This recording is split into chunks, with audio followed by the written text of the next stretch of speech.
السلام علیکم ورحمۃ اللہ وبرکاتہ۔ رب اشرح لی صدری ویسر لی امری واحلل عقدۃ من لسانی یفقہوا قولی۔ رب زدنی علما، اللہم فقہنا فی الدین۔ اللہم فقہنا فی الدین کی معنی اے اللہ مجھے دین کی سمجھ عطا کر۔ یہ دعا آپ ہمیشہ ضرور مانگیں۔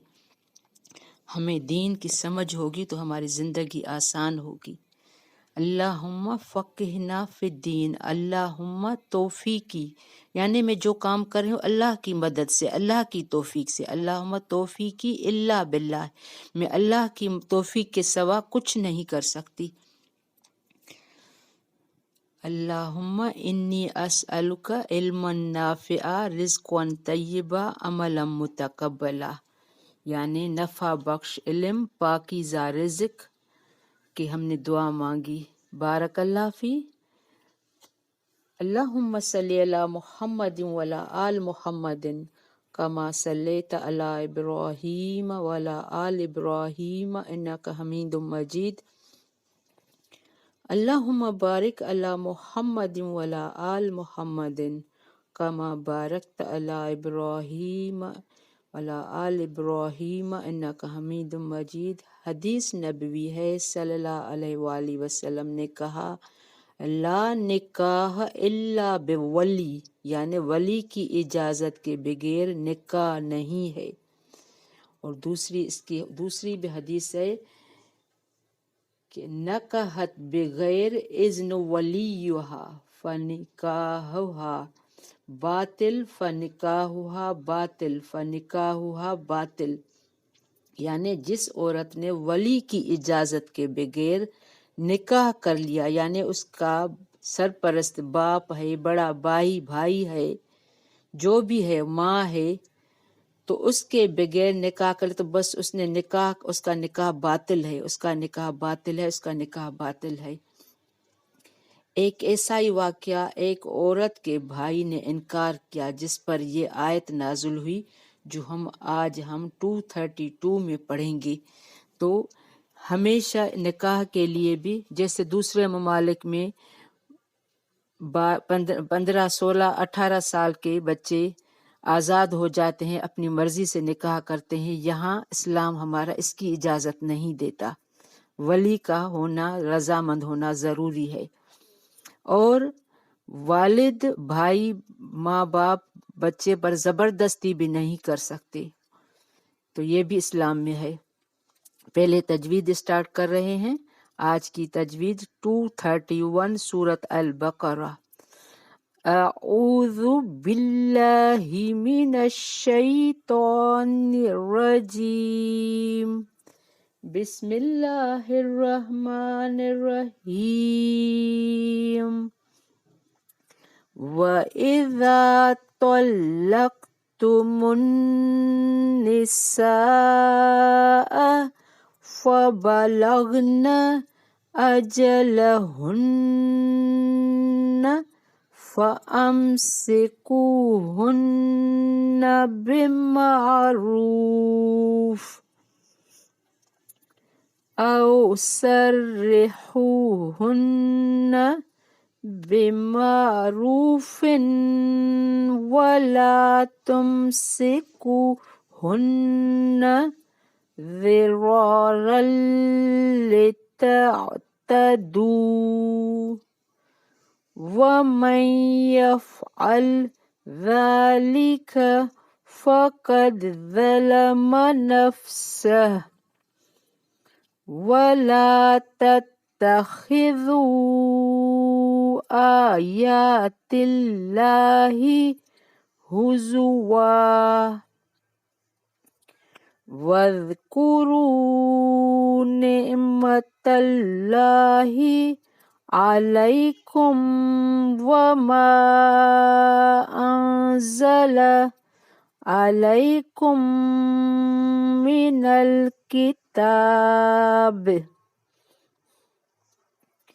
من الكتاب والحكمة يعظكم به، واتقوا الله وَاعْلَمُوا أَنَّ اللَّهَ بِكُلِّ شَيْءٍ عَلِيمٌ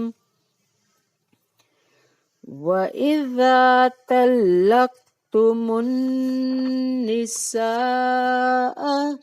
فَبَلَغْنَ أَجَلَهُنَّ فَلَا تَعْضُلُوهُنَّ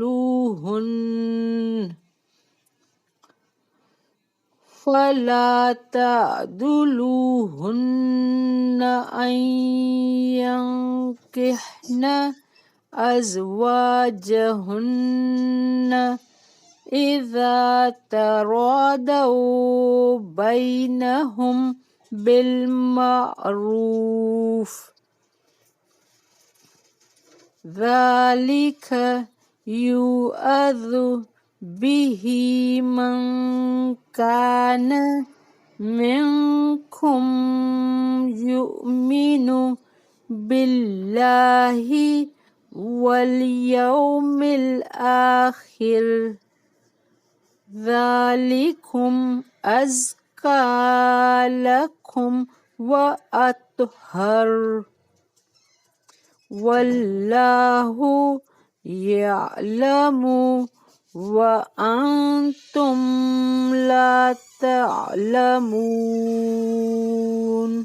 بارک اللہ فی۔ ہم یہاں اسٹاپ کر رہے ہیں۔ آج بہت اہم احکام چل رہے ہیں، سب کو ان کو سمجھنا ہے، ان کو فالو کرنا ہے۔ طلاق برے میں برا فعل ہے، لیکن اللہ نے مجبوری کی حالت میں اس کو قرآن میں جائز قرار دیا ہے۔ ہمارے اسلام میں اس کے لیے احکام ہے وَإِذَا طَلَّقْتُمُ النِّسَاءَ فَبَلَغْنَ أَجَلَهُنَّ وَإِذَا جب تم طلاق دے دو عورتوں کو، فَبَلَغْنَ پھر وہ پہنچیں، أَجَلَهُنَّ اپنی مدت کو، فَأَمْسِكُوهُنَّ بِمَعْرُوفٍ تو روک لو انہیں ساتھ بھلے طریقے سے۔ یعنی ابھی 3 حیض آ چکے ہیں لیکن طلاقیں ابھی 2 ہوئی ہیں۔ اور ہمارے اسلام میں یہ بھی ہے کہ اگر کوئی مرد اگر 3 طلاق بھی کہتا ہے تو وہ 1 شمار ہوگی، کیونکہ 3 دفعہ ان کو چانس ہے کہ اپنے غصے کی اصلاح کرے۔ اگر طلاق دے بھی دی ہے، اگر کوئی شخص 3 طلاق کہہ بھی چکا ہے تو اس کی 1 شمار ہوگی، کیونکہ اسلام میں وسعت دے دی گئی ہے، ہو سکتا ہے بچتا ہے۔ تو یہاں کیا کہتے کہ اب 2 طلاقیں ہو چکی ہیں، تیسری طلاق ابھی نہیں ہوئی ہے، 3 حیض ہو چکے ہیں، یعنی 3 مہینے ہو چکے ہیں، اگر ابھی بھی چانس ہے، فَأَمْسِكُوهُنَّ بِمَعْرُوفٍ تو روک لو انہیں ساتھ بھلے طریقے سے، اپنے گھر میں بساؤ دوبارہ، 3 طلاق تیسری طلاق نہیں دو، اور اس کو بھلے طریقے سے عزت کے ساتھ گھر میں، او سرہون یا رخصت کرو، تیسری طلاق دے کر چھوڑ دو انہیں، بِمَعْرُوفٍ بھلے طریقے سے، کوئی الزام گالی گلوچ کر کے نہیں۔ وَلَا تُمْسِكُوهُنَّ اور نہ تم روکے رکھو انہیں تکلیف، ضرارًا تکلیف دینے کے لیے، لِتَعْتَدُوا تاکہ تم زیادتی کرو۔ کوئی بھی مرد تیسری طلاق کا بہانہ کہ میں نے 3 طلاقیں نہیں دی ہے، میں اس کو دوبارہ گھر میں بسا رہا ہوں، یہ نیت نہ کرے کہ میں اس کو اب اذیت دوں گا، گھر میں بند کر کے رکھوں گا، تکلیف دوں گا۔ وَمَن يَفْعَلْ اور جو کوئی کرے گا ذَلِكَ ایسا فَقَدْ ظَلَمَ نَفْسَهُ تو تحقیق اس نے ظلم کیا اپنے نفس پر، یعنی بعد میں اس کو اس کی سزا بھگتنی پڑے گی۔ ظلم نفس کیا ہوتا ہے؟ اپنے نفس پر ظلم حرام ہے، کیونکہ بعد میں یہ اللہ کی طرف سے اس کی پکڑ ہوگی، پوچھ ہوگی۔ وَلَا تَتَّخِذُوا اور نہ تم بناؤ آیات اللہ ہزوا اللہ کی آیات کو مذاق۔ بہت سارے لوگ یہ تکیہ کلام ہوتا ہے، میں تمہیں طلاق دوں گا، طلاق دی، طلاق دی، تو یہ بھی اللہ نے کیا کہا ہے، اگر مذاق میں بھی طلاق ہو جاتا ہے۔ وَلَا تَتَّخِذُوا آیات اللہ، نہ تم بناؤ اللہ کی آیت کو ہزوا مذاق، وَاذْكُرُوا نعمت اللہ، اور یاد کرو نعمت اللہ کی، علیکم جو تم پر ہے۔ اللہ کی ہم پر کیا نعمت ہے؟ اگر مرد ہے تو یہ بیوی اس کی نعمت ہے، اللہ نے قرآن میں اس کو یہ حلال کر کے دیا ہے، ورنہ وہ اگر اللہ یہ کام حلال کر کے نکاح جائز نہیں کرا دے تو یہ حرام کرتا رہتا، زنا کرتا رہتا۔ تو یہ نعمت ہے، اگر عورت کے لیے میاں نعمت ہے اور مرد کے لیے اس کی بیوی نعمت ہے، اور سب سے بڑی نعمت یہ قرآن ہے، یہ سنت ہے جو اللہ نے ہمیں احکام آسان بنا کے دیے، یہ نعمت ہے۔ اللہ کیا کر رہا ہے؟ وَاذْكُرُوا نعمت اللہ علیکم، یاد کرو نعمت اللہ کی جو تم پر ہے، وما اور جو انزل علیکم اس نے نازل کیا، علیکم تم پر، من الکتاب کتاب سے، والحکمت حکمت میں سے، یعظکم اور نصیحت کرتا ہے تمہیں، بھی ساتھ اس کے، یعنی تم نکاح کے معاملے میں، طلاق کے معاملے میں قرآن سنت تمہارے پاس نعمت موجود ہے، جو بھی تم کام کرو اس رہنمائی قرآن اور سنت سے لو، اس میں بڑی حکمت ہے۔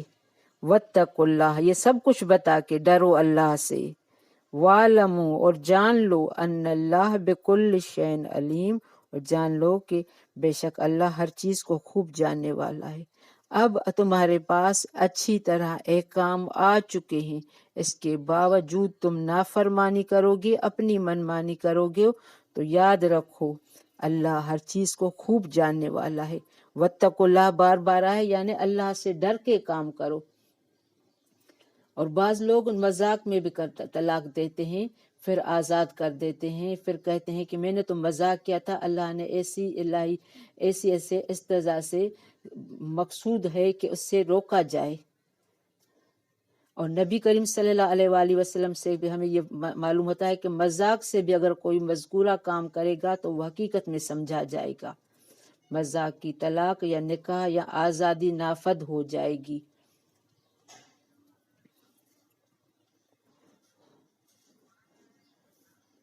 وَإِذَا طَلَّقْتُمُ النِّسَاءَ اور جب طلاق دے دو تم عورتوں کو، فَبَلَغْنَ أَجَلَهُنَّ پھر وہ پہنچے اپنی مدت کو، یعنی تین حیض آ چکے ہیں، 3 مہینے ہو چکے ہیں، تم نے طلاق دے دی، فَلَا تَعْضُلُوهُنَّ تو نہ تم روکو انہیں کہ وہ نکاح کر لیں اپنے شوہروں سے۔ ایک عورت کو ان کے شوہر نے طلاق دی، عدت ختم ہوئی، اب شوہر دوبارہ نکاح کرنا چاہتا ہے، اگر 3 طلاقیں نہیں ہوئی ہیں تو پہلے والا شوہر رجوع کر سکتا ہے اپنے شوہروں سے، ان ینکحن ازواجن وہ نکاح کر لیں اپنے شوہروں سے، اذا ترادوا جب وہ باہم رضامند ہو جائیں، بینہم آپس میں، بالمعروف بھلے طریقے سے۔ ذالک یوعظ بہ یہ بات نصیحت کی جاتی ہے، بہ ساتھ اس کے، من کان اس کو جو، منکم یومن جو تم میں سے ایمان رکھتا ہے، باللہ اللہ پر، والیوم الآخر اور آخری دن پر، ذالکم یہ بات، ازکا زیادہ پاکیزہ ہے، کاف وا مادہ ہے، ازکا زکا سے نکلا ہے پاک، لکم تمہارے لیے، و اطہر اور زیادہ پاک ہے، واللہ یعلم وانتم لا تعلمون اللہ جانتا ہے اور تم نہیں جانتے۔ کسی بیوہ عورت کا نکاح نہیں ہوگا جب تک اسے اجازت نہ لی جائے، جب وہ خود رضامند ہو، اور حالت حیض میں طلاق نہ دو، کیونکہ جب وہ پاک ہو جائے گی تو مباشرت سے پہلے طلاق دو، اور طہر کی حالت میں طلاق دو، یعنی پاک ہو، ابھی وہ میاں کے پاس نہیں گئی ہو، پیریڈز ختم ہوں، اور جب تک 3 حیض پورے ہوں عدت کے دوران۔ عورت کی عدت بچے کی پیدائش کے بعد ختم ہو جاتی ہے، اگر پریگنینسی ہے، حمل میں ہے، 3 دفعہ کے بعد اس عورت کو مرس رجوع نہیں کر سکتا، اگر 3 دفعہ، یہ نہیں ہے کہ ایک دفعہ 3 دفعہ کہا ہے طلاق دوں، طلاق دی، طلاق نہیں، 3 دفعہ وقفے سے 3 طلاق ہو چکی ہیں، تو اس کے لیے وہ بھی 3 محیض بھی آ چکی ہوں تو پھر معروف طلاق ہوگی۔ یہ احکام ہے۔ اس میں متعلقہ عورت کو بابت ایک تیسرا حکم دیا جا رہا ہے کہ عدت گزرنے کے بعد پہلی یا دوسری طلاق پر اگر سابقہ خاوند بیوی باہمی رضامند سے نکاح کرنا چاہتے ہوں تو ان کو مت روکو۔ نبی کریم صلی اللہ علیہ وآلہ وسلم کے زمانے میں ایک ایسا واقعہ ہوا تھا کہ عورت کے بھائی نے انکار کیا تھا، یعنی ابھی ان کو 2 طلاقیں ہوئی تھی، اب وہ اپنے میاں کے پاس دوبارہ جانا چاہتی تھی، تو اس کے بھائی نے انکار کیا، تو اس وقت یہ آیت 232 آیت نازل ہوئی کہ اپنی ولی ہے جو اجازت دے اس کو روکے نہیں۔ ان احادیث کو علامہ انور شاہ کشمیری نے بھی رواح کہا ہے۔ کتاب نکاح۔ دوسری بات یہ معلوم ہے کہ عورت کے ولیوں کو بھی عورت پر جبر کرنے کی اجازت نہیں، بلکہ ان کے لیے ضروری ہے کہ وہ عورت کی رضامندی کو بھی ضرور محفوظ رکھیں۔ اگر ولی عورت کی رضامندی کو نظر انداز کر کے زبردستی نکاح کر دے تو شریعت نے عورت کو بذریعہ عدالت نکاح فسخ کرانے کا اختیار دیا ہے۔ اسی لیے ضروری ہے کہ نکاح میں دونوں کی رضامندی حاصل کی جائے، کوئی ایک فریق بھی اپنی من مانی نہ کرے۔ اگر عورت من مانی طریقے سے ولی کی اجازت نظر انداز کرے گی تو وہ نکاح بھی صحیح نہیں ہوگا۔ یعنی عورت کو بھی اپنے ولی کی اجازت چاہیے اور ولی کو بھی لڑکی کی اجازت چاہیے۔ ولی زبردستی کرے گا اور لڑکی مفادات کے مقابلے میں اپنے مفادات کو ترجیح دے گا تو عدالت ایسے ولی کو حق ولایت سے محروم کر کے ولی کے ذریعے سے یا خود ولی بن کر اس عورت کے نکاح کا فریضہ انجام دے گی۔ اگر راضی نہیں ہو رہی تو اب عدالت ان کے نکاح کا فریضہ انجام دے گی۔ اب یہ معاملہ کورٹ میں جائے گا، اگر تو گواہوں کے سامنے یہ فیصلہ ہوگا۔ تو ہم نے یہاں طلاق، عدت، یہ سارے مسئلے پڑھے۔ السلام علیکم ورحمۃ اللہ وبرکاتہ۔